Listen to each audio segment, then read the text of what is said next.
G'day trendsetters, I'm here with another update of the hanging basket tomato, and I would have to say so far so good. We do have little fruits and plenty of flowers, and it's kind of hanging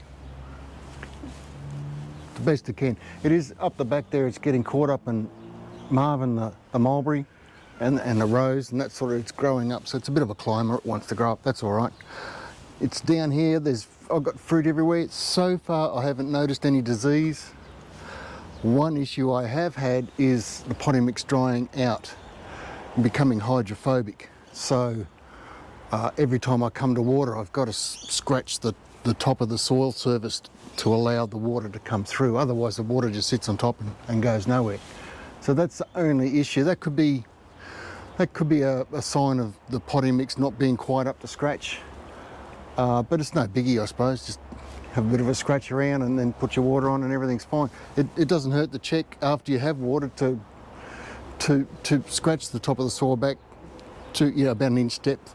Make sure the water has gotten in, because there's no second chances with the hanging basket. Once they dry out and the plant it gets water stressed, then there's not much going for it.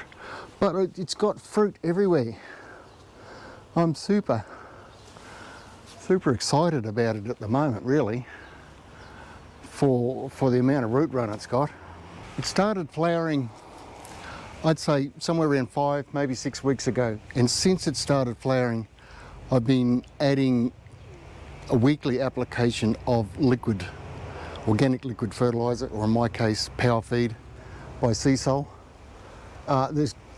There's only so much nutrient that a hanging basket can handle, so it's going to need a fair bit. And it's got to support all this fruit. I mean, it takes energy and nutrients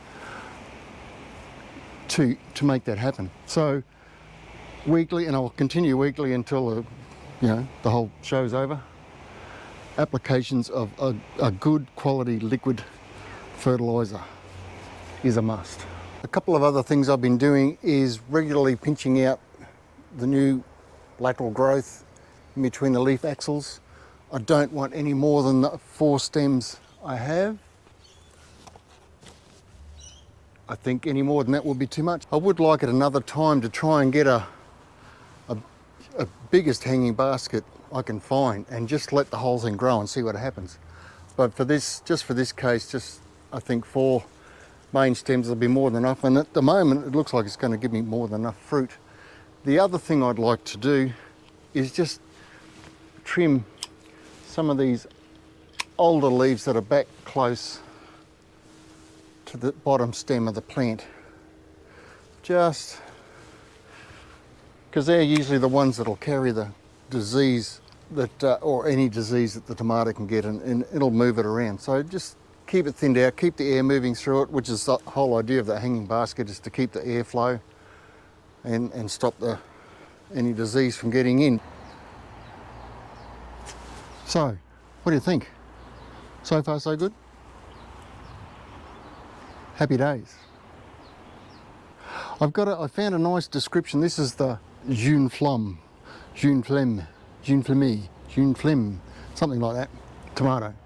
And I found a nice little description, so I'm just going to throw up a little bit of B-roll and I'll do a voiceover and read out this description of this actual variety of tomato, just for fun, hits and giggles.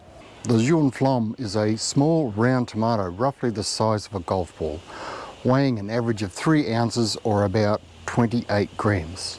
It has thick yellowish orange skin with a rich and meaty interior flesh that is mottled with red streaks. Its flavour is citrusy and fruity when raw, and is further intensified when the tomato is roasted or slowly dried. The disease and crack-resistant Jaune Flamme tomato plant is an early and prolific producer, yielding ample crops of the persimmon-coloured fruits on elongated trusses. With their vibrant colouring, Jaune Flamme tomatoes appear to glow on the vine against the backdrop of the plant's dark green foliage. It is an indeterminate or vining plant that will continue to grow, set fruit and ripen throughout the growing season, and it can reach an average of 5 to 6 feet, which is why it is often recommended for staking or caging, or in my case, hanging. It goes on to say a little further, the Jaune Flamme tomato is known as a drying tomato because whether dried or even roasted, the slices retain their deep orange colour and rich flavour. They are citrusy and fruity when raw and can be used fresh for snacking or in salads. And their flavour only intensifies when the tomato is roasted or slowly dried. This is also a great variety for making a zesty, tasty tomato sauce. Store your tomatoes at room temperature until fully ripe, after which refrigeration may be used to prevent further ripening and slow the process of decay. Now, if you've got any questions, please let me know in the comments below. Like and subscribe, helps my YouTube world go round. You all know that. And hopefully I'll see you in the next video. Cheers and bye for now.